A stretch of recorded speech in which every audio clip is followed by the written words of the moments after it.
and sit down.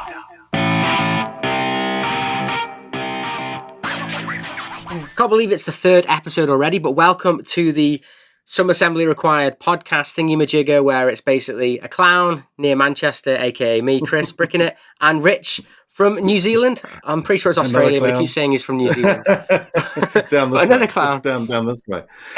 We haven't actually assembled this any further. We've still got the black bars above and below. We haven't actually. Do you know? I quite like it.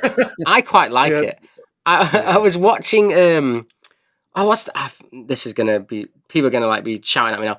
I was watching the guy who, do you remember he used to do the proving the things are right or not, like the, I can't remember anyway. Mythbusters. Yeah, Mythbusters. One of the Mythbusters guys. Yeah. He actually has a podcast, and he just has the black bars like this. It's perfectly fine. No one cares. Yeah, he's a celebrity, so we can do it. We're cool. We'll surprise everyone one day by making it all colourful or something. You know, we'll just make it like this. In your face. But anyways, how you been doing, Rich? I have been doing okay. Not too bad, actually. Not too bad. Been busy this week because I wasn't so good last week, and you know everything sort of. Is that flyback? And I've seen you attacking something again. No, it's just me gesturing how busy my week's actually been. But I have noticed actually, and I don't know if I noticed this from last week, but your city's not there anymore. Was that like that last week, or have you done that this week? Yes. No. It was last week. I didn't notice it last week. I was meant to make the video for the city update video this week, but it's just been hammering down with rain pretty much all week. And with it being in the garage, it's just, it's been the opposite here in the UK. It's been so hot. It's been mad. Which, again, it's probably very similar to you because, like, I don't know if you guys know, but Rich has his city in the garage. And he says that he decided to move it in because you had issues going out there, didn't you, basically? It was too cold. It was just too cold. Yeah. Yeah, it's too cold. I've got like the opposite here, which is like all my Legos up here, but it's too hot. So I can't be bothered to come up here. So you need to have do you know what I think they should invent? I don't know if you know, but if you're super, super rich, you get like humidifiers for your wine and cigar collection. I think we need one for our Lego collection, our Lego rooms to go, humidity's not quite right in this room for me to be creative.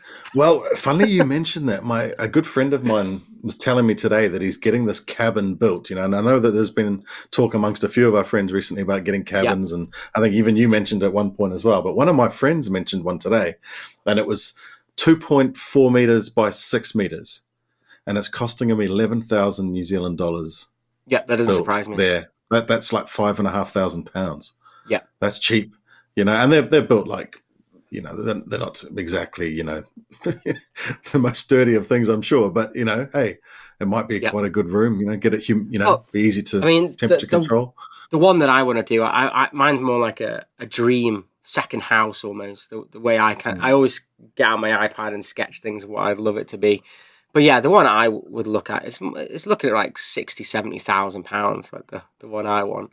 So I'll probably never ever get it, but you can dream. Dreams are free, mate. Dreams are free. Yeah, because the thing, we've got such a big garden to put it into, and also, if you're on about raising property value and stuff, it'd be almost an annex. So you'd have like a granny flat, we call it sometimes. So like, with a bathroom, toilet down there, because it would add value if you wanted to. Whereas, yeah, but it's just because once you start doing stuff anyway, to me, once you get builders in and stuff, you might as well add a bit extra, aren't you? You might as well add a bit extra in there. Well, you're not going to get them back to do it again, are you? So exactly. And also, I'd want like almost like Mission Impossible style internet connection down there. I want it so good that I could connect to the Pentagon, so that I could be sitting down there live streaming. So, it'd have to be right. But knowing me, I'd probably get something built. It'd be the cheap one that would be absolutely steaming hot in summer and freezing cold in winter. Cool. So you wouldn't want to spend any time in it all year round. But that's the thing. I know a lot of people. There's a couple of people like Craigster, who's a member of my channel and stuff. He was saying like, "Oh, don't get a garden office," because he's had one in the past, or he's had like stuff where like you said to you, where like you have to go outside, and just find that that takes you away from the creativity, because you feel like you've got to go for an adventure to go and do something. If you got it's the effort. Whereas if it's nearby, you can always pop down, get a coffee, chat with your family, kind of pop back and things. But that could work the other way around as well, as I could end up not seeing my family and just spending all my time out there. It works both ways. I think that's what he was saying. So like to have it closer by is actually a better thing. Have a room dedicated to it. But to me, I don't know whether I'm unique or not, but maybe more people are getting like this now. But I've always been a home worker. Well, I've been a home worker for the last 5 years. Mhm. And to me, this is my office as well as my Lego. So to me, That's sometimes exactly the I same with me. want something that's not part of the house, so I could go Mm. off to my work and then, come back to the house. I'm exactly the later and not same. to I'm think exactly about the it. same. Like that's what stops me having a permanent setup in here that I can just come in and turn the cameras and lights on and all that sort of stuff. Because my lights are sitting, they're on stands on the desk. That's it's, that's what it It's all is. good. It's all good. I But you think know what I most. mean? Like, when I'm doing my work during the day, I don't want to have all this clutter sitting here and cables and Yeah, microphones sitting in front of me and all that. So yeah, it kind of would be nice to have a separate space. yeah, definitely. But again, space is money as well, isn't it? As you know, most people can't afford to have a We've got we've got we've dedicated got better space things to be we've got better things to studio. spend money on. Yeah, like Yeah, Lego. no. Because that's the other thing as a YouTuber, you've got your money for your equipment and stuff, but also you want to buy Lego. So Mm. Lego's not a cheap hobby. So And that's why we've all got cheap equipment. Well, some of us. yeah, it's like Yeah, well, 600 quid on a new light, or I could buy the no, Millennium Falcon UCS. I'll get that. It's fine. yeah, I'll just get a light from AliExpress instead. She'll be right. Anyway, I think we should start off by saying, hey, look, the podcast is now, like I was saying last week, available on your normal podcast platforms. Yeah. Anchor, Breaker, Google Podcasts, Pocket Casts, Radio Public, and Spotify. But guess where it isn't? Still Apple not on that. Apple is or still OnlyFans. dragging their heels. Oh no, the OnlyFans is running. Mint, don't worry Oh, about that's great. that. That was the first thing I set up. You already had that one set up. I've had my first payment from that already. What are you talking about? No, but Apple Podcast is the only one that we haven't got it on yet. So yeah, it's a bit of a bummer. It's all right. I will update you. Yeah, I'll give Tim Apple a call and let him know what's going on. And of course, welcome to our new subscribers as well. We've had a few people jump on this week, so it's just been really nice. So I appreciate that. Thank you. We were actually laughing, having a chat on Instagram, weren't we? Saying the first one, we soft launched it out to people, and then this week's one overtook the views of the first one in like a day. So that was fantastic. So thank you all so much for listening to us ramble on about random stuff. Because some of you guys, and if you go on, Rich, go for it. I was going to say, and if you haven't already, make sure you subscribe. That's what I was going to say. Yes. Also, there's a lag here because, like I said, we're over channels of the entire world. But I was also saying, like, it's really unprofessional. That comes with the territory. But I was saying, most of you guys are probably subscribed because you're into Lego. We kind of add Lego in a little bit, I think. But this is just random. This is just the ramblings of two old men, basically. Yeah, and we'll start with where we should always start, and that's the apologies and clarifications. There was a major one over the a gaffe from last week, and I thought I was correcting you, and I got it wrong too. And that was the year that Return of the Jedi was released. We got corrected by BrickScene. BrickScene came along and corrected us in the comments as well. So wow, that's awesome to have BrickScene watching. Hey, man. So cheers, man. Hey, Appreciate it. Yeah. But yeah, 1983, of course, was the year that it came out. I said 82. What did you say it was? Close. Oh, okay. I said 82. I was much closer, but you're still closer than me. I was like 88. I was like off into the distance of when Michael Jackson's Bad came out. So I'm getting when Michael Jackson and Star Wars mixed up. Which, if you ever do that, Captain EO happens. Which, if you guys don't know what Captain EO is, go and see. It's the best thing ever made. But anyway, do you know what Captain EO is, BrickScene? No. Captain EO is just quickly, it's the Disney 3D ride of Michael Jackson, where he's in space dancing. Have you never seen it? That's your homework. Well, you made me watch Ewok Adventures. Yeah, I was going to say, I was about to start with your homework, and let's see how you went, because I know we've discussed this briefly on my live stream the other day, but how did you go with your homework from last week that I signed to you? So, you watch, basically, you said you listen to podcasts whilst you sleep. I watch my iPad whilst I sleep. So I thought, you know what, I'll put it on. And I put on, I think it's the Caravan one, I think it's called. And it started off pretty good. Like, it kind of had similar, like, Star Wars looking, and then there was like a big monster or something in the forest. And like you said, the broken ship. And I was like, oh, this looks pretty good. I don't know what it's about. And then it started going off on like Teletubby style, like Bobo the Ewok here has built his little flying thing where he's going to go find his children. And it's just like, what is going on? But you can see the point where the budget ran out. Oh, it's like about 10 minutes in, isn't it? It's a real point where the budget stops. It was one of those things where it was almost to the point where it's so bad you want to watch it, but not, if that makes sense. Like, for instance, Highlander, to me, I find Highlander is such a terrible 80s movie that it's amazing. So to me, it's one of my favorite movies because it's that bad. But the Ewok thing, I think, so bad that it's not even fun to watch. No, and you sort of look. I'm a massive Star Wars fan. But I even like the newer Star Wars. I like the new Star Wars movies. I'm one of those guys. I see all the chat about people hating them, but they're Star Wars movies. I like them. Yeah. But I can't like that.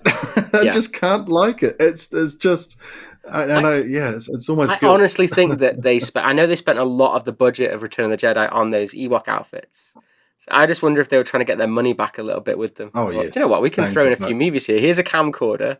Let's go get let's go get Warwick Davis back because he's fine. He likes anything Star Wars. So go get him back. Record him in the back garden, and we'll make a couple of movies out of it. Yeah. That sounds like it was pretty much it. Thing is, those Ewok outfits now are probably worth an absolute fortune because they'll be in a museum somewhere. Probably Lucasfilm or something somewhere, just like probably like rotting away as well. Like they probably are. Yeah. Well, they do, don't they? They kind of like. I think I went to the. God, my brain is not working in the morning today. The guy who does The Shining. What is his name? Stephen King. No. The director. My brain is going. But anyway, Kubrick. It's Kubrick. I went to the Kubrick exhibition in the UK, and they had a lot of his older stuff, and like the fur was going on some of the stuff because it's just been left in someone's attic and stuff, and then they found it like 20 years later. And it's just moldy and rotten, and it's amazing. Yeah, Stanley Kubrick. My brain is not. I need another 12 coffees yet, but See, I'm at the end of the day, so I'm just like I always say, ready for bed. But yeah, some of these older outfits, they sadly they won't last the test of time, even if you like vac them or whatever. And I think the Batman one, the Tim Burton one, started like disintegrating the rubber. Is that right? Yeah. It's a shame, isn't it? It's a real shame. Relics. Yeah. People buy these replicas, like $5,000 replicas, and you think, well, it's not going to last long. Don't think that's your pension fund, because by the time you get that age, you've only got one ear hanging off. So if you're collecting for money, don't. It's not worth it. It's really not worth it. No. But that's what we're going to talk about this week. We're going to talk about a bit more about collecting, aren't we? And yes, I guess what we've collected and sort of, Yeah, well, you've got things from collections that were before I was even born, which is pretty amazing because we were on about this today. But we'll get into what you have. We'll say that in a second. But yeah, this week, basically, I don't know where it started. I think it started a little bit with Rogue, and then Ryan as well started collecting Black Series a while ago. So I have been looking into these other Star Wars things. But we went out for a walk the other day and popped in Forbidden Planet in the UK, which is like this big collecting kind of place. And I saw these vintage collection Star Wars figures, and I've been seeing them for a while, and just the nostalgia just hit me. Like, I was like, oh, I remember these figures when I was a kid. And so I just picked up a couple, and it got addictive. I got home on eBay, looked at the fact that you can see the numberings for them, and I just started buying them. Which, if you don't know what a vintage collection is, it's one of these figures here, which is actually, if you guys can't see, I'll try and tell you what it is. But basically, it's the old Kenner style Star Wars figures that came out when the original movies came out, but they've redone them now called the Vintage Collection, where they're on a similar backed card, so they look like the older figures, but they are newer figures done in, and it's in the 3 3/4 scale, which is what the original Kenner figures were made at. So the Black Series, if people like Black Series, are 6 inches. These ones are 3 3/4. But yeah, BrickScene, Rich then showed me on Instagram that he's got that one, which is actually from 1983, which is that's insane. An original Kenner one with the with the blacked out Ewoks on the back. I mean, it's absolutely fantastic. It's not worth an absolute fortune. It's not exactly going to. Some of them are. Some of them are. This one isn't. But this is just something that I've always been a fan of the Scout Trooper, so I had an opportunity to get it, and I was like, you know what, that's nearly as old as me, and it's older than you. Oh, it's older than me. It's an old thing, and it's still sealed. So it's fantastic. I mean, there is one going off on a random thing. There's one called Yak Face, where again, what's really funny about these Kenner figures is the fact that they didn't know the names of them, which is what I always find funny. I always say this with the 8080 and the AT-AT Walker. So you won't find Yak Face on there. He's not on this one, is he? No. So Yak Face was the last 17 of the original 96 or whatever you want to say. There's different people argue about how many there are, but Yak Face was only available in Europe because he came out at the end of and no one knew who he was. But he's a random goon like in Jabba's sail barge, and he's worth a mint because they didn't make many of him, and people obviously not many collectors carded them then. Yeah. So he's worth an absolute fortune. But yeah, they called like Yak Face. Snaggletooth, Walrus Man. Yep. That's the names of the characters that we grew up with. Stuff, it's some strange characters. But again, it was just to fill the background in your toy collection, and for the kids at the time, it was. I think just to have more characters, the Ithorian, I think is still called to this day. Even the new ones, Hammerhead is the Ithorian. Mm-hmm. So the weird slug alien. He was nicknamed Hammerhead for some reason, and that's just okay. He's always been called that in the toys. Hammerhead. So I know they called the guy in Mos Eisley a different name, but I don't know if that's his official name or not now. But yeah, it's really weird. But yeah, anyway, we were talking about basically, do we have the budget and the mental power capacity to collect more than just Lego? And I know me and you are quite big Lego collectors, aren't we? So if you guys don't know, I try and collect every single minifigure. Rich just has just a ridiculous collection of not even Star Wars. You've got a lot of stuff, a lot of random stuff. And I've tried to sort of be a completionist on some things, but it's just you just can't. Can't. No, it's impossible. The sooner you realise that, the better. There's too much FOMO as well. Like you'll be completionist of just something, and then you'll be like, oh, but that Ecto 1 looks fantastic, or or even the Batman stuff that's coming out recently. Like I never bought Batman before. I've got the Tim Burton Batmobile. I'm like, I need it. It looks so cool. So there's always that as well. But yeah, do you collect anything else other than Lego, or are you just a strict, that's it, Lego is my passion? And well, as I mentioned last week, I collected sneakers. That was my thing beforehand, was the whole sneaker collection. I had all the Jordans. I had... So I'm just laughing to myself because I'm just thinking of the Adidas sneakers, which we'll get onto in a second. Well, that's what I was thinking. Hey, we can bring this in here because I've got something to say about that as well. Adidas shoes, of all my sneakers, of all my shoes that I've ever had. Okay, the Superstars are not necessarily my favorite, but the Gazelles, the Adidas Gazelles, because I used to skate as well, so that's what I used to skate in. I always have a pair of Gazelles in my collection or in the wardrobe because it's not really a collection anymore. I've got 3 pairs of Superstars still at the moment as well. Those are my sort of shoes. But yeah, I don't have the massive collection anymore. And it was a case of I started getting into Lego when I had the collection. But it was like, do you know what? I'm not going to be able to afford to pay for, even a new pair of Jordans or a new pair of sort of high-end shoes. They'll still cost you a couple of $100. So to have that as well as a Lego budget, it's just too much. It's just too much. So it was very hard to do, really hard to do, because as with any collection, it was, do you sell it if you want to get into something new? Sell one collection to fund another collection kind of thing. And it's the other thing as well is like I thought about selling off some of the collection, or maybe a portion of it. Keep maybe the 1 to 23 of the Jordans, for example, because that's essentially a collection in itself. But I was like, nah, it's all or nothing. It's all or nothing. So I decided nothing, and I got rid of it. And then I used the money to go and get, Do you regret it as a collector? Because obviously there's something mentally, and we said this before, there's an addiction with collecting. And one of the hardest things, I've watched a lot of videos on like people that collect and stuff, because I try and not be a collector because I find it's taxing sometimes. But people say mentally taxing. It's almost hard. Taxing. Yeah, it's almost hard. You almost kind of, there's this fine line between collecting and hoarding. And even if you've got a collection that you don't care about anymore, it's still sometimes very hard for people to let go and be like, no, I don't need it anymore. I don't get any enjoyment from it. Why am I keeping it, sort of thing? Well, and it's almost like a chase that I didn't. It's not that I didn't enjoy the chase, but maybe that's all I was in it for. Yeah. Was that chase to find things and that addiction The hunt is satisfied with, or that is satisfied with the Lego. So it didn't matter what I was collecting.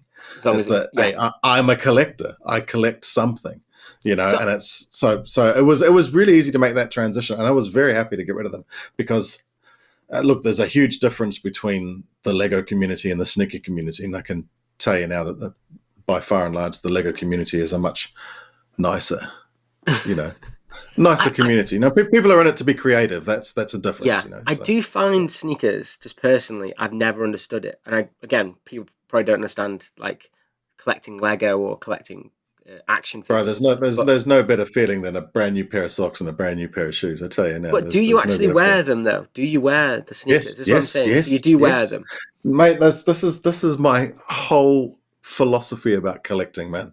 Is that I am going to be the guy that opens that box. Yep. I am going to be the guy that wears those shoes. Why would I hold on to a poly bag of some really expensive minifigure only for one day for someone else to open it?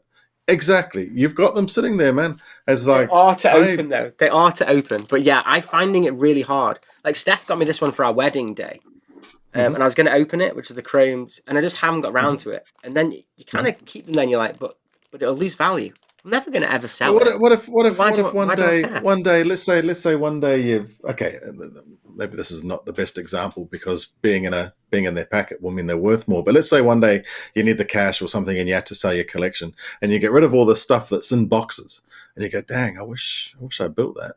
I wish I actually saw what that was like to build, or I wish I experienced that. So for me, the whole idea of collecting is about the experience of the product. So it's funny you say that. I always find it really funny with them. I always find it really funny. I don't know if they're the same. I don't know if they're the same over where you are, but in the UK, there's a couple of people that when they buy a new car, they'll put like leather things over the top of the front to stop it from getting chipped, and they're like car bras. Car bras. And I always think like, why have you bothered buying that beautiful new car and you're not going to appreciate it? You're just going to make it really nice for the next person to appreciate. Because I tell you what, if I got that 18-month-old car, I wouldn't put a even phones, man.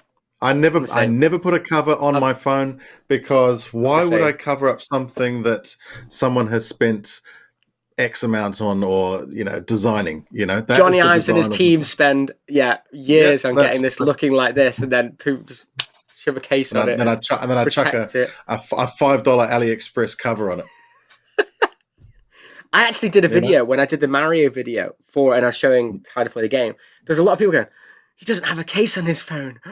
Oh my God. It's like, I've never had a case on my phone and I've never dropped it. So that's exactly it. I start dropping them when I've got a case on them because I start caring less. Yeah. I've never broken a screen. I've had nearly every iPhone. The only one I haven't had is the 12. I've had every iPhone prior and I've never broken a screen. Few chips, don't get me wrong, but never smashed something beyond recognition. I always remember, this is a phone store. This is completely off Lego. I got the 4S in the UK. The 4S was like gold dust. You couldn't get it. And I went up to Hanley, which is our local centre thing. And we were walking around in O2. I think it's still available now, O2. For some reason, I just went in and I asked the person, do you have any iPhones in? And they were like, yeah. They hadn't got any boards up or anything. Got the phone and then a queue of people like, oh my God, he's got an iPhone. It just appeared, yeah. They never said they had that, but I got that phone. It was fantastic, and I left it in the car. I left it in the cup holder of the car one night. Literally the day I had it, left it in the cup holder, and it was dark at night. I thought, oh, that's where it is. Ran out to the car, grabbed it, and as I was running back in the pitch black, it slipped out of my hand, and I just heard this like crack on the tarmac. Oh no. What have I done? And actually picked it up. There's just a dent on the corner, and that was it. Is that right? Wow. And that's when I said to myself, like, you know what? I'm going to enjoy the phone for what it is. I don't need to have a case on it. If it gets broken, I'll repair it. But that's very minute time that will happen, and you're enjoying the product, like you say, you're enjoying this thing that you bought. Because you see all those renders on the advertisements, they don't really have a case on it, do they? They're showing No, the no. phone. Like, I've even still got like this. This is my sort of idea of collecting things, and maybe this is hoarding. This might be bordering on hoarding, but I've got the very first iPhone because I queued for the very first iPhone. yeah, I got it at 9 o'clock or whatever it was on day one. I bought it, so I've got the 2G, the original 2G iPhone. Now, in the time, because when I got the 3G one, I gave it to my brother to use, and he wondered one day why his car door wasn't shutting properly, and it had fallen out of his pocket, and the door, he was trying to slam his door against it. So it's got a few dings in it, but it still works. Okay, but I've still got it, and that's sort of something that like it's a piece of history, that sort of thing. It's not worth those anything, old ones are like tanks, though. Those old ones are like Oh, tanks. absolutely. And I've got the other thing I've got is the very first Apple Watch. Do you know when the first Apple Watch came out, and you had to go in London, you had to go to that particular store around the back of wherever it was, and see someone who was going to try and upsell you to the most expensive one, a fitting as they called it. I did all that, and so I've still got that in the original box and everything, which was I've got my first Apple Watch somewhere. I had the Jet. It's actually Apple Watch Nought, they call it. It's not actually in the series. Yeah, it's is that right? Yeah. Thing. Yeah, I got the one with the metal band and stuff on it, and same with me. Yeah, same with me. Cost a fortune. But then, like having phones and stuff, it's not like I'm going to collect every iPhone since and keep them. There's just no point in doing that. But, having the first of something is worth holding on to, of course, especially if it's a game changer like the iPhone was. Yeah. I don't know. So going to collecting, this is what you just mentioned, hoarding, which I've got a place in my mind at the moment, which I don't think you can see. Can you see? You can't see it. But right here in my room at the moment, I have all my boxes stacked up, my Lego boxes. And I don't get any joy of collecting the Lego boxes. So I build the set, have it out, but I keep the box because it just seems to be what everyone in the community does. They keep the box. Now, obviously, for other collecting, like, for instance, Cara Dune and this, I'm never going to open her. I know it's a bit of a weird collection, but you never open it, so obviously you're going to keep the box for it. But for, like, Mos Eisley or the UCS, like, do you keep the boxes? Do you throw away the boxes? Do you hold on to them like they're worth something? I've still got every box. Box. But again, that might be coming from the whole shoe collecting thing, because you keep the boxes for shoes, and partly so that you can stack them.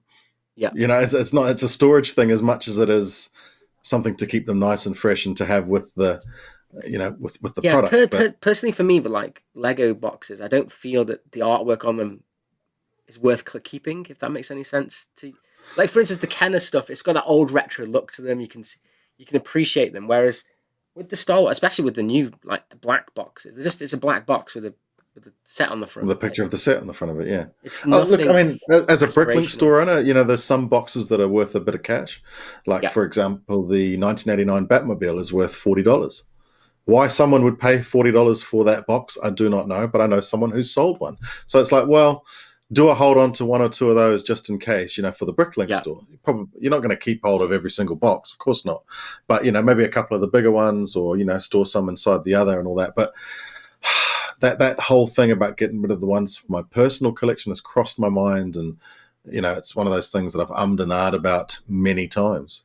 I think I'm going to do it. I think I'm going to pull the trigger this week and just take them to the incinerator. And, I'll be impressed. I'm sure we'll see a video on it. Yeah, well, I don't know. I don't know whether I'd want to. I think I'd get the most dislikes of a video ever. I just do it quietly. It's all interaction, mate. It's all interaction. The one that I am finding quite hard is the Jabba's sail barge that Steph got me for hitting the year on YouTube, because it is a classic box as well. Like, it does look different. It's kind of glossy, opens up differently, and I know that not many of those boxes exist anymore, if that makes sense. Like, they... Yeah, but, again... But it's just I mean, a box.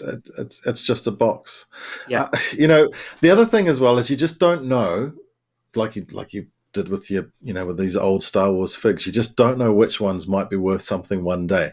And is it worth sitting on everything in case that eventuality happens, and is it it's really like Cara worth Dune. it? So I got her, and people who aren't into, like, oh my God, he's got Cara Dune, that's ridiculous, he's so expensive.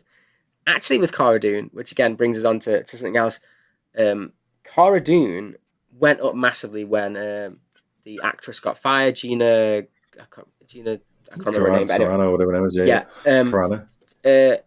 When she got fired, Black Series and Hasbro said, right, we're not doing her anymore. What's out is out, sort of thing. And she massively skyrocketed. However, what Hasbro didn't say was that they actually had a load of them still available to sell. So when everyone had gone out and bought her for 150 quid or whatever, they then had a load more of her, and I picked her up the other day for 20 quid. So, you know, like you say, you don't know what you collect, and that's why you shouldn't really be collecting to make money. There's no point. There's no point money collecting in it, really. for the future, because that can be taken away from you. And once, I mean, it was like, look, for example, here's a couple of examples in the Lego space. You know, we can even talk about that minifig in specific. You know, the Cara Dune minifig. The Cara Dune one, went up in price, and then of course all those pictures came out of what's his name, Moff Gideon's light cruiser, and of course now we know we're going to get pretty much exactly the same fig, the exact minifigure, and exactly the same one. So the value is just back to being what the value is. And interestingly as well, that set that it came in, the ATST Raider, wasn't a good seller set in my opinion. Anyway, I always saw it available. But that was the first one to get the Mandalorian, and that was, you know, it was the first one to get Mando in. But then I think when the Razor Crest came out, a lot of people didn't really care for that set because Cara Dune's awesome, and she was kind of like only in one episode of the first series. She wasn't really in the first series much, and then came a bigger character later on. And then the other two, the Goons, they're in one episode, and that's it. Yeah, and they were rubbish. So, you know, I've got them because I like the aliens, but yeah, they're not anything like, I wouldn't know their names or anything. You know, you're just like, oh yeah, there's Bob and Dave from that episode of the first. That is true. That is true. But and I think the ATST Raider as well. It's only for that one episode, so even though it looks cool, you kind of want something that's a bit more classic. When I'm collecting, I'm more like that anyway. So I think the value of that set was already pretty low anyway, and then people were buying them up because they went up in price just to get Cara Dune, and now she'll probably just be worth nothing because she's in 3 sets, so it's not going to be super desirable. No, it's a weird one, isn't it? And some minifigs, like we were talking about, because we were talking about minifigs more last week, weren't we? And some minifigs are just carrying the entire cost of a set. You know, like a couple of minifigs will carry the entire cost of like Cloud City, for example. And in time, it'll be the same with Mos Eisley. Even this year, for instance, which I think is quite annoying now, but like Trouble on Tatooine, the set which came out in January, fantastic set.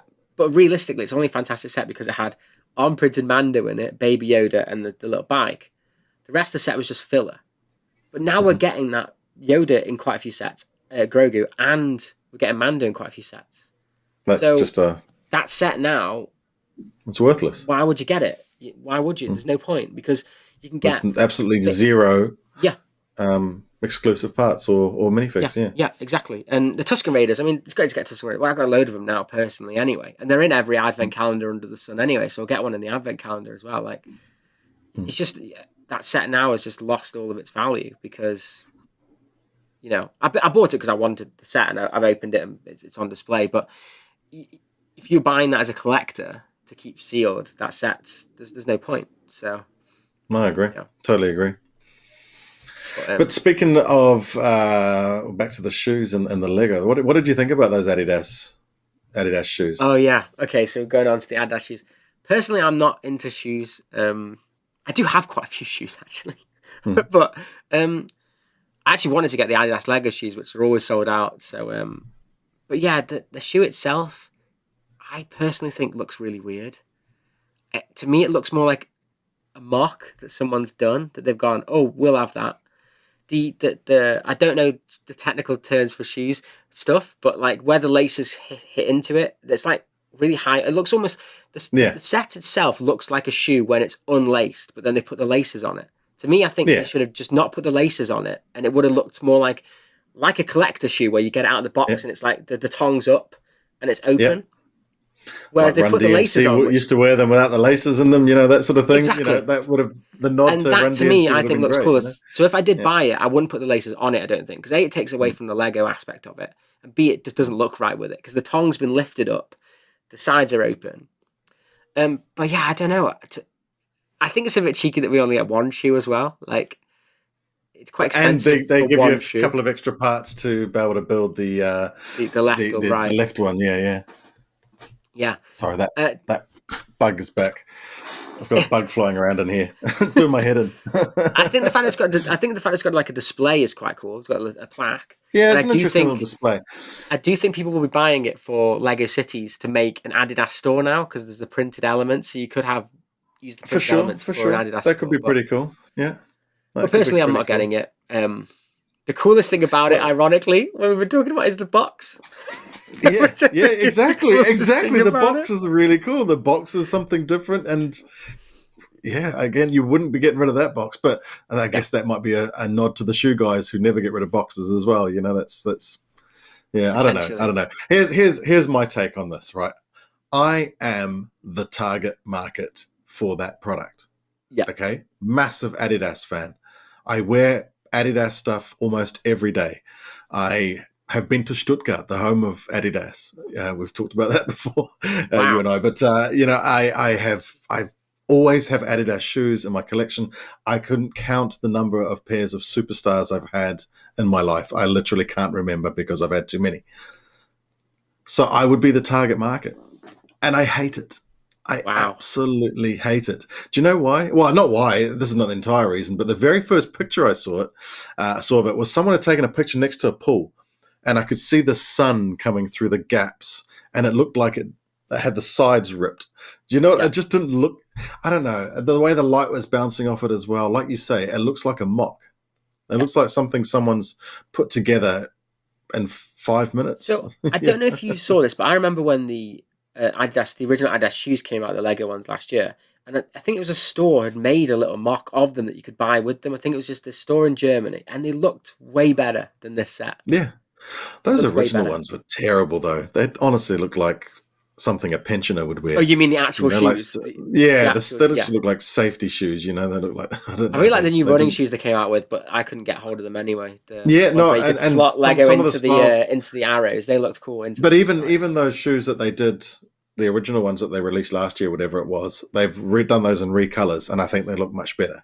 Right. It's not those ones that they've done in the colors. I think that's that style, and they look much better. It was just that sort of off-white with then all the real basic, the primary colors on them. I thought they just looked like overgrown kids' shoes, I guess. Yeah. But I think they're the kind of shoes that you wouldn't actually wear. They are like collector's shoes, if you get what I mean, like have in your collection. But like you say, again, then what's the point? What's the point? I used to wear my most expensive pair of Jordans. The ones that were from 1995. I used to wear them because why wouldn't I? They're just going to sit there and rot like these costumes. Yeah, they don't last forever. The upper starts, the sole starts rotting away or starts coming apart. You may as well get some use out of them. I've got a pair of Jordans, and to be fair, they are my favorite shoes that I've got. I love them. Man, I got some from Jordan 5s are my favorite shoes. The Jordan 5. I got them from the Nike store, I think, in London, and they've got like the tick on the sides actually in all the different colors. It actually looks like a Pride set of shoes. Oh yeah, nice. But I think they were exclusive to that one. I got them last year for no reason. I just thought they looked really cool. Because I wear a lot of black, if you can't tell. Like I'm all in black. So, but I like to have kicks a bit different color just to make it look a bit like I'm flying. Because I've got different coloured feet on. But what else? What else have you? I mean, I think we've touched on this before. But what other collections have you had? I mean, apart from your pins, enamel pins. People get asking to see those. I haven't got many. I've only got like 40 or something. Not a massive collection. Well, if you've got more than you need, it's a collection. Oh, okay. I don't know. I mean, to be honest, I've collected a lot of stuff over the years. I used to collect retro consoles. I think I said that last week. Yeah, that's right. You were saying it. To be honest, I had a big time where I didn't collect much at all because we lived in a flat. There wasn't much room, and when you then share a space with someone else, you have to obviously take notice that you are a hoarder, and they're not necessarily. So, because at the moment, the house is just filled with Lego at the moment, and I need to sort it because it's not fair on other people that live in the house. My definition of being a hoarder is if you have to start stacking things in the hallway, that's it. You're hoarding. That's me at the moment. I know. I'm there as well. So, but I still call it a collection. But and I think recently, to me, collection. I also have to feel a little bit. I don't know. For stuff recently, anyway, I have to feel a little bit wooed by the company and feel part of a community, like you were saying with the Lego community. And yeah, this vintage collection stuff and Black Series stuff, the community is really cool. But also, I feel like what Hasbro are doing at the moment is quite cool. They do little live streams each month, and then they showcase the figures, and they say that they have the design talk with them, and people like go on the crazy. And I think it's a very different way in which Lego are doing stuff at the moment. So you have the official Hasbro announce it all first, and then people then just go and do videos on it afterwards. So everyone's together in the community seeing this thing on one channel, and then it gets sent over to the, obviously other people make it as well, which I think is a really cool way of doing it. But also I feel like, yeah, no, sorry, Karen. I was just gonna say, and I also feel like with Hasbro at the moment, they're doing things that the collectors have been asking for, which I think is really, really cool. And I think Lego should definitely take some pointers on that. But like, for instance, the vintage collection have been going, they did it till 2012 or 13 and then stopped it for a while and then did it. And some of these older figures are worth a fortune. So now they do votes.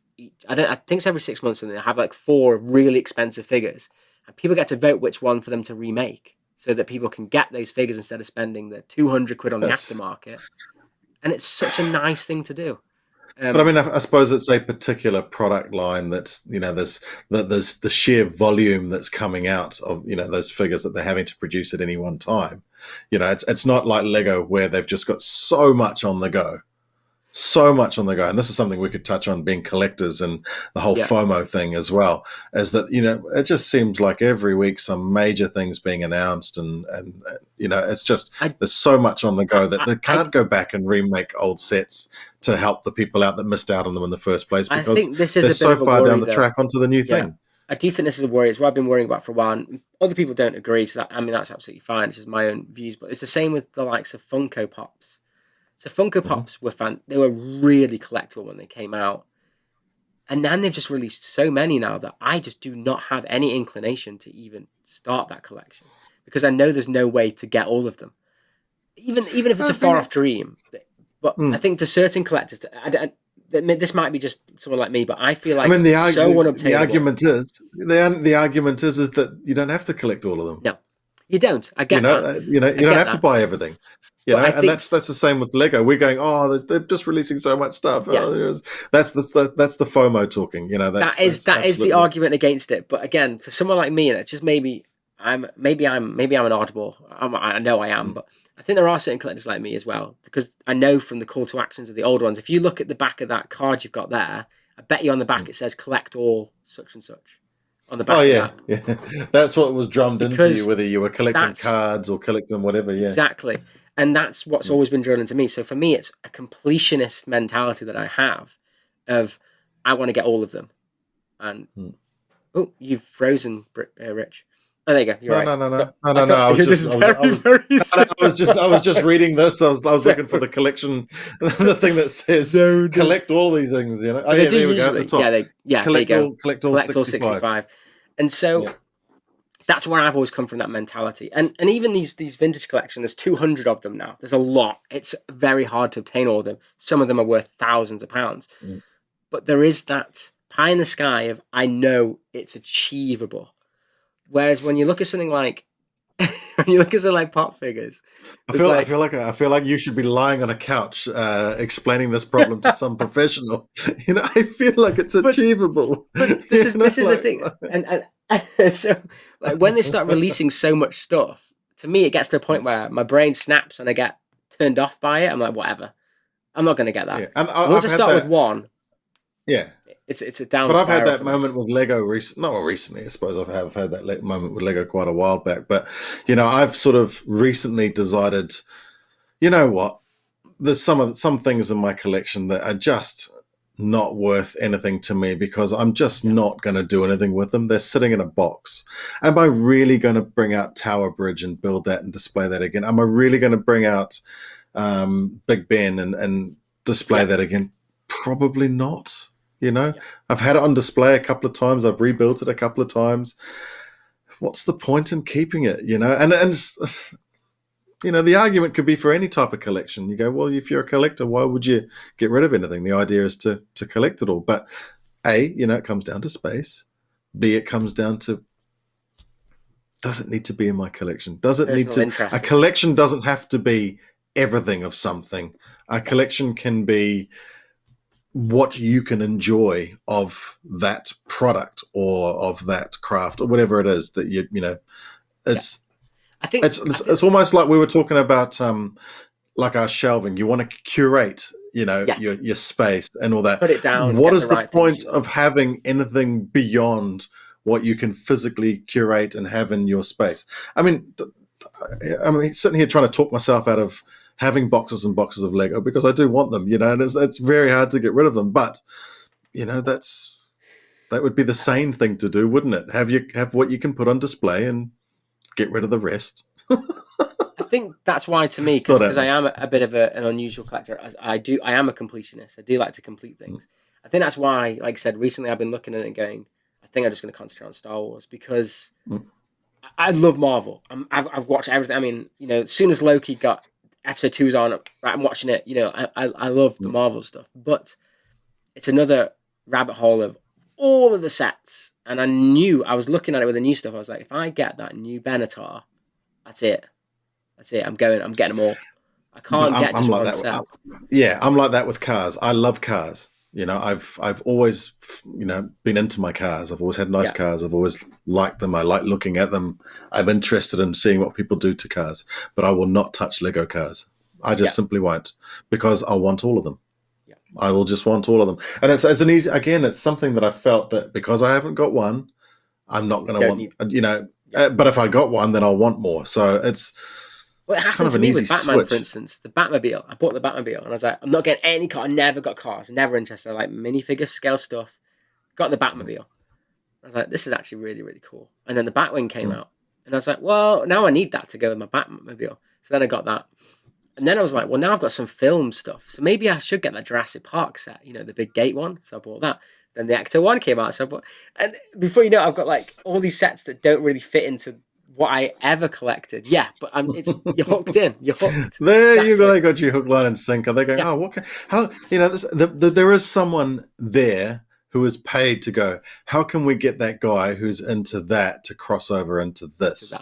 You know, and you sitting here, someone might be watching this going, yes, I got him. I feel Lego are doing that with a lot of stuff at the moment anyway. I feel like the core audience, they don't really care too much about it at the moment because they know we're here anyway. And they're just going for people that they want to improve their portfolio, if that makes sense. So like the Lego shoes. I don't think many people who are into Lego are going to be that bothered, but shoe collectors might. And all it takes is them to buy one set and then they go, oh, okay, this is actually quite cool. I enjoyed this. Maybe I'll buy another set.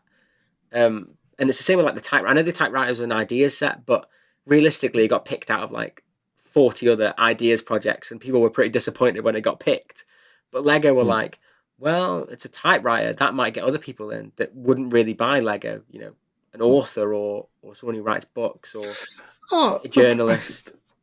So they're bringing that other audience in to like you say, and then it might start them on something else, buying something else. Or... And it's not for me to say that, like when I say something is, especially when I say I don't like something. I mean, as I keep saying about this, I've said to a few people this week about that Adidas shoe, is that I am the target market for that. Someone who is into shoes, someone who is into Adidas, and I don't like it. But that's not to say that another sneaker collector who is just really wanting everything to do Adidas is going to go, oh wow, it's a leg, because he might collect that, he might collect, so he or she might collect something else that's got a superstar on it, a keychain or you know, there's a also soft toy niching. that wears superstars, you know, There's niching as well, isn't there? So like you say, like there are certain shoe collectors that will only collect Adidas. Like for instance, Star Wars again, it's the only one that I know as a reference. But I'm more of an original trilogy guy. But people will spend 250 quid or whatever on a Captain Rex from the you know, because it's Clone Wars. I'm not that bothered about Clone Wars, so I really find that hard justification to buy those retired sets for that price. But Sail Barge, oh hell yeah, I'll buy that. So you know, it's the different. Even as a collector of Star Wars, there are things that some people might like and dislike. Like you didn't like the meditation chamber.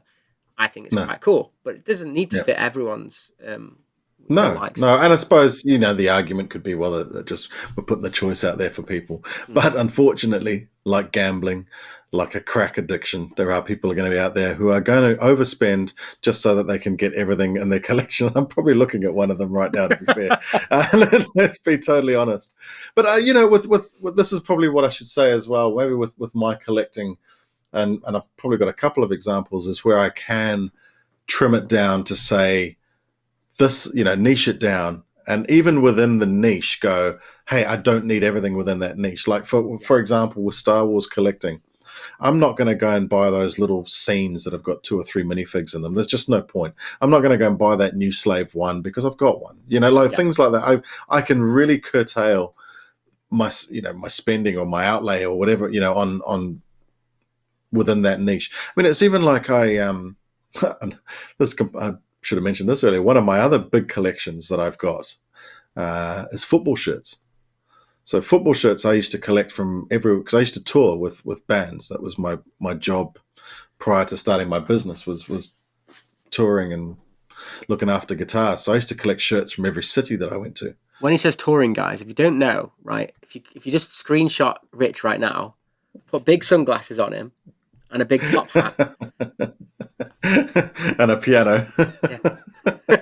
No, but like this. So I used to collect football shirts. I've got like 400 football shirts in my wardrobe, and that's without a word of a lie. That's a big collection, but it's a very specific collection because it's from cities that I've been to, or of course teams that I follow as well. A big part of it's that, but it's specific and it's something that means to me. It doesn't mean that I'm going to go out and collect every single Scotland shirt or every single.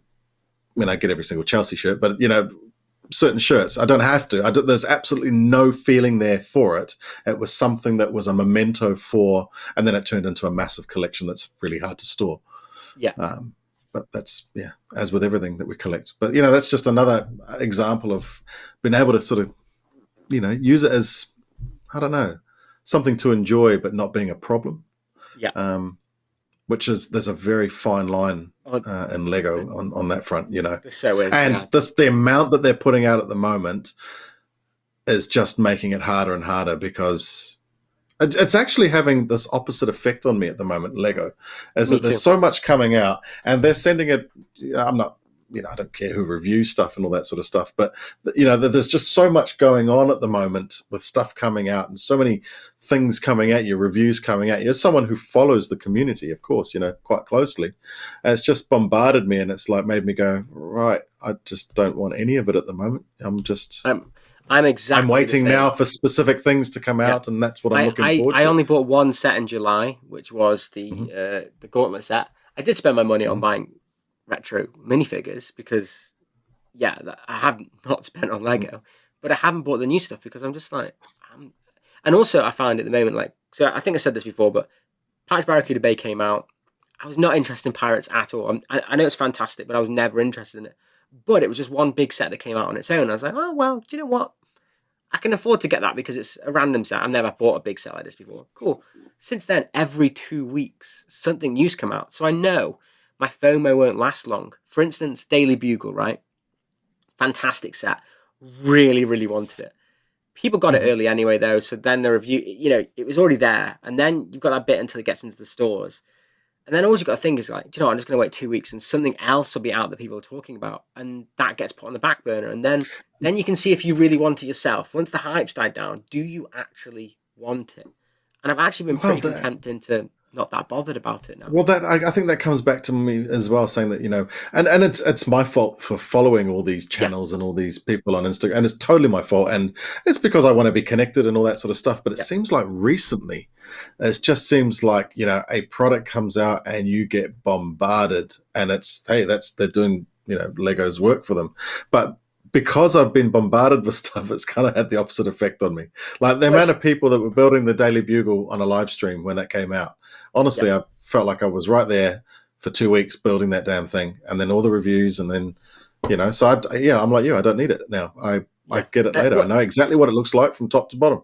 For instance, the Bad Batch shuttle. They announced that ages ago. It's a fantastic set. I'm 100% getting that day one, but I've lost the kind of excitement for it now. There's absolutely no. It's another month it's coming out, It's another month, and I'm like, okay, I'm gonna get it. It feels like an old set now, doesn't it? Yeah, it does in comparison. Like all the Star Wars stuff that's been announced, things have been leaked and things. But As I was going to say, is that this is probably a completely different. This is next week's topic. Talking about leaks and things like that. And does leaks ruin the whole marketing I definitely think it side does. of things? And does it ruin as a collector what it does for us as far as being excited about a product? I'll tell you why. Because recently there was the WWDC thing for Apple, right? I watch all those sorts of things. I watch all Apple's announcements because I like their products. But they can keep the lid on things enough that when it gets to those presentations, I feel there's something to watch. I feel there's something to learn. There's something whereas Lego, it's just the spread and shoot thing that you just, it's the same photos everywhere. So we've got another 5 minutes-ish because we're wrapping this around an hour. Talking to that, LegoCon is coming out. Are you excited for that? No. Do you think they're going to show anything new? Well, they're probably going to show the gunship, but that's... Do you know what I think is really funny? This is my prediction right here, right? Everyone is expecting this gunship because the Star Wars set. I reckon it might be the 150th Brickhead. Oh, yeah, true. That could be that. It could be that. Because it's on 149 right now. And it's a Star Wars set they're showing. What a letdown that would be. Everyone's waiting for this gunship. It's going to be Jar Jar Binks, Brickhead. But this sounds like I'm really, really negative towards that LegoCon thing. Like I'm just not excited about the idea of taking part. Maybe it's not directed at someone. Maybe it's directed at kids. I don't know. But it's like I'm going to watch it. The kind of thing that I'm definitely going to watch it because it's the first one they've done. But I do think that it has to show stuff that we haven't seen before or wow us in ways that we haven't seen before because. If it doesn't, and I think this again, I don't know if you guys are the same, but when the police station modular was getting announced, they did a live stream for it. Mm-hmm. But they literally did a live stream for 2 hours and they showed it at the end. And literally the 2 hours up until that was just advertising sets from like 12 months ago. And it was just advert after advert after advert after. And it's like, why am I sitting here? And whilst that happened, I think it was BrickScene, it's shown the set already. So people were going off and leaving. Because they would have had an embargo date. Lego waffled on for so long. They had an embargo, I think, for halfway through that stream. So it was like... True. Interesting. It was just... I do like the reveals. I used to watch... not necessarily watch, but I used to like those motor shows and things like that where new cars or new concepts would get announced. And, it's just the whole thing of seeing something... Not a leak of some, even if we're talking about cars, now you get people spotting the cars going around a track somewhere and so the photos with a zebra paint job on it. And you get these grainy photos of something and it kind of ruined, it's like, well, I do like, and the marketing side of things is big for some of these companies, they spend untold. What I think would be really cool is, and I don't so Hasbro does this thing called HasLabs, where it's literally a Kickstarted project, which I don't agree with that, but they've got one at the moment for the Razor Crest, and because it's taken them so long to get to production and stuff, they actually show it every now and again and show what they've been working on, and you see the bits, and it brings that excitement for it. And I feel like stuff like the gunship, for instance, UCS gunship, we know it's coming because we've heard.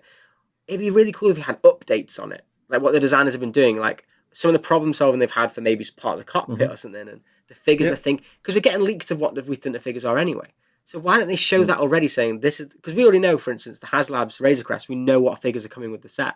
We know what they're doing, but they're saying, oh, we're adding this play feature in, and we've had issues with the paint colour for this, so we're trying this out. And I think it would feel like you're more getting involved in it. So you'll feel like you've got I don't know, like a little piece of the pie or something that you're like, oh yeah, cool. Not just releasing the final product. Black box. Here it is. This is what it is. Oh, by the way, you can't pick it up for 2 months. But we'll send it to someone in the meantime in a month's time who can show you the entire build, do a review on it and all that sort of stuff, so that the hype is generated, but then is completely gone again by the time 3 weeks later the actual... Or longer. What happened with the Lego Mario? 6 weeks later. It's going to be 6 weeks until that ship comes out, isn't it? Yeah.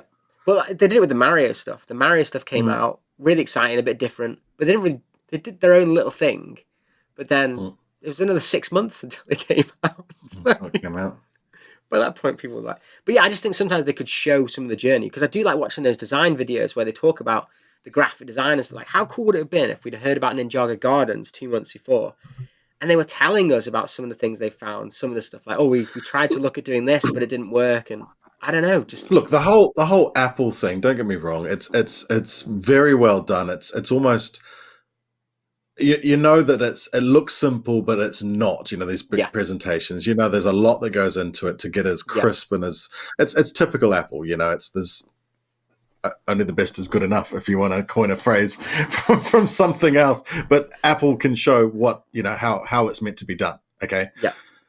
You know, why wouldn't Lego want to do something like that? Like you say, with let's say 3 or 4 sets that were coming out in the beginning of the year, all at the same time, like in Ninjago City Gardens. And hey, now we're going to cross over to this person or this person. And they have the set out, they have it up on the big screen, they have the designer talking about it and all that sort of stuff. That would amp up hype, not some pictures just getting released and then a bunch of people making a couple of YouTube videos on it, and then we wait 6 weeks for the actual set. Well, I mean, if it all happened, and this is nothing against the guys making the videos, because I'm not. Oh yeah, we are some of those guys as well. We are those guys, but what I'm saying is, let's say the release was announced, or the set was announced today. The guys had it in their hands, so their embargo was for tomorrow. There were things comes out, and then it was for sale on Monday. Do you know what I mean? That would be such a short period of time that the hype would be able to be hyped up, and then everyone would go, right, I've just checked out that video, I got to go check it. But this whole 6 weeks thing, it's like that's going to be long gone. We're going to be looking at what's coming out for next year by that time. Yeah. No one. Yeah. We're already doing that. We're already getting predictions. Like Ryan's already doing predictions on 2022 because everything's out. We know what's coming out. Let's move on to the next thing. It's almost given me a chance to sort of go through it as well and go, when you first see sets and you go, oh, I really want those, and then then you gives you that cooling off period. You call your jets, and then you start to find reasons. Well, do you know what? I don't think I need to get that now because, that reason, X reason, that reason, like we've talked about before with minifigs and stuff like that. But if that had been announced and got released literally 2 days later, I would have probably gone and bought them all. And then had that guilt later on going, oh, shit, why did I need that? Yeah, why did I do that? Yeah. Especially at the moment because of the fact that they're releasing these big sets every 2 weeks. You're already your brain's already on to the next thing. Like those shoes. The typewriter was last week. Yeah, and the shoes, everyone's now, it's done. It's all over the place. The next thing that came out was this. Have you seen the gift with purchase for the shoes? It's like a mini shoe, isn't it? It's a little black one. Yeah, I think it actually looks better than the actual set, to be honest. And it comes with a minifigure, which is pretty cool. Like an exclusive. Yeah, the minifig does look very, very cool. But yeah, that's once that's already sort of taken the gloss off the shoe, because people are now talking about the gift with purchase on the groups that I'm involved in anyway. But yeah, next week, what's going to be announced next week now? Probably there'll probably start being at least leaks coming out on some of the Star Wars stuff, the big Star Wars stuff, I'd say. When is LegoCon? That's like less than 2 weeks away. Yeah. So they'll get announcements there, I would have thought. New Star Wars. Well, unless something gets leaked from that, I genuinely think that we will get the gunship in our hands before we will get the Bad Batch show. Probably. Because I think that what they'll do is they'll have everything for August 1st, but the gunship will be a VIP early by 2 weeks or something. And so you probably end up getting a UCS set before all these sets that we've had sitting around waiting for, sort of thing. So. Yeah. I don't know. The FOMO has definitely. It's not quite as bad as it was 6 months ago, and that's not because I'm any less of a collector or any less excited about things that are coming out, because I do genuinely want to. There's certainly products on the horizon that I'm looking forward to getting, but 100%. I'm certainly not. I'm certainly not a day one purchaser anymore. I'm sit back and wait for the sales sort of type purchaser. I think also you can save a lot of money doing it that way as well. Like certain things. Oh, absolutely. Absolutely. They know the RRP is not really right. They know that. You compare it to other like for like things like Mega Bloks and all the others that they know they're massively overinflated. But that's why you can pick up that Yoda. That's why you can pick up that Yoda, for instance, for like 60 quid on Amazon every now and again. The I Heart New York one. Yeah. No, not that one. I wish I could get that one for that. No, I mean the buildable Yoda. Like he was 90 quid. Yes. But you see him for like a third off, it's, and I reckon we'll start seeing that R2D2 when it starts going into other stores. Do we think as well, though, with the amount of Lego that's coming out, that retailers are going to have to cycle through them on their shelves? These things should probably start ending up in, budget bins much quicker. Maybe we should be rejoicing at the fact that Lego are just pumping out so much at the moment. I do, but at the same point, I also think it can damage the brand for doing that. Because when you start seeing this is what happens with Overstock, when you start seeing stuff like that and then it's heavily reduced, why would you ever buy something day one? And again, that goes back to being Apple, the difference with Apple. You never see an iPhone reduced. No. They'd knock 100 quid off the next year when the new one's out. That's it, 100 quid. You've always got a very high premium product. And if you're seeing stuff that's like 20, 30% off all the time, you're not going to... It's like video to me. We were on about this the other day, video. Like, I have no interest in it because it's been reduced instantly straight away. It's $17.99. You can buy it for $5, like down Asda. And you're just like, well, I have no desire now because obviously... It's like they've shown their hand to its true value, isn't it? That's exactly it. So, well, actually, it's not worth this to us. It's only worth this. Yeah. And that to me just shows the amount of markup they have on them, for one thing. And also the fact that they don't have any premium opinions themselves on it because they wouldn't reduce it else. So... It's just a bit of a strange. Well, it's with the Star Wars sets. The Star Wars sets will at least be reduced by 20% at some point. Like, absolutely. And I'll wait for that now. I'll wait for that. That's what I mean. Whereas if you knew that it was, like, for instance, Mos Eisley I bought day one and I actually did that because of Yoda's lightsaber. However, that's had 20% off recently. 20% off £320 set is a lot of money. Like, it's a lot of money. I got 20% off my Star Destroyer. Yeah, that's a lot of coin. I got 20% off my Millennium Falcon. That's a lot of coin, man. That's a lot of money. I think that's what happened to me. I think I got mine for like $5.50. I think where it's like $6.50 usually or something like that. But still expensive, but it's a lot of money. Like £100. But if those new sets, those new Star Wars sets that are about to come out August 1st, were announced on July 25th, or July 31st. Would you be out there the next day going, 100%. Geez, I better get them? Yeah. Especially with all the... I'm no marketing specialist. Well, it's like the Bad Batch stuff. I'm loving the Bad Batch at the moment. I'm really watching loads of YouTube on like Book of Boba Fett or the leaks of actors that we might be getting and stuff like that. So I'm in it. And then all of a sudden, I just finished Clone Wars as well because I was watching that because of the Bad Batch. And if they just announced like on a Friday or something, oh, by the way, Bad Batch was come out on Monday. I'd be like, oh my God, I need to get it. Go get it now. Pre-order click now. Need it. But I know toy companies and stuff. It's hard to do that with manufacturing. I do get that, but I do feel like. But that's you're talking about getting that if it's tied in with a TV show that's coming out. We're talking about stuff that's tied in with what happened on TV more than a year ago. So they always knew that. The hype for it essentially would have died down as far as it being relating to a TV show goes. As I'm talking about Moff Gideon's Cruiser, I'm talking about, the new Boba Fett. I mean, people are still going to be really, really interested because they're waiting because they love the show so much. But like I say, if they'd announced it and dropped it, or if there was like, hey, there's going to be a big announcement on some new sets, you'll be able to pre-order that night. If they can contain their leaks. How can Apple contain their leaks?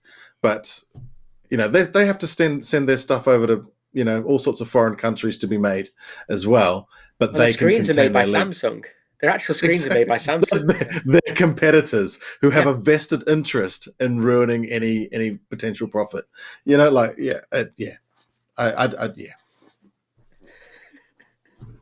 that note. But we're still buying all the sets on August 1st. Yeah, I'll still be there. I'll see you in the queue. Yes. Like I said, this has been an hour of you listening to two grumpy men. But at the end of the day, what's our word for getting to the end today? Because did anyone say that in the comments last week? I didn't see the comments. Oh no, go check the comments, man. We've had a few people. Ewok Adventures, man. Yeah. Ewok Adventures. Okay, so I think this week's got to be Captain EO because you need to go watch that after this and laugh at the atrocity of that. Captain EO.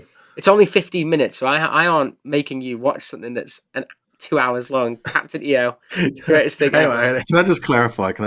How much of it did you actually watch in the end total? So I definitely watched at least the first half an hour. Then I fell asleep. That's been upped from I watched the first 20 minutes when we talked on Sunday. Yeah, so I watched it up until, well, I think it's half an hour. So I will tell you the bit in which I know I fell asleep to. I'll be honest, I didn't get that far when I watched it. which was the bit where the Ewoks go to the spaceship, and when they're in there, the kids come out, like they're in the cupboard. They open a cupboard and one of the kids is there.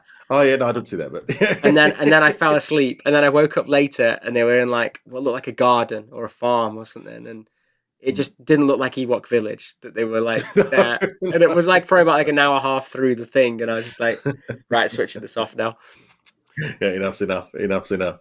But anyways, Captain thank you all EO. so Captain much. Yeah, EO. Okay. Captain EO. Right. It's amazing. It's on YouTube. Watch it. The greatest thing ever. I'll check it out. But anyways, thank you all so much for listening, whoever is. Like Rich said, it's on every single podcast other than Apple, even though we're loving Apple, and they don't love us back. Yeah, Tim Apple, call me. Some stringent checks they're going through, with it. Yeah. It's all that money. Well, they'll have to throw some cash their way. But anyways, this has been the third episode. So thank you all so much for all your subscribers. Rich did get a giggle earlier that it had 69 subscribers on there. He found that funny. So that's the humour that we have on the channel. But anyways, we'll catch you in next week's one, guys. Bye.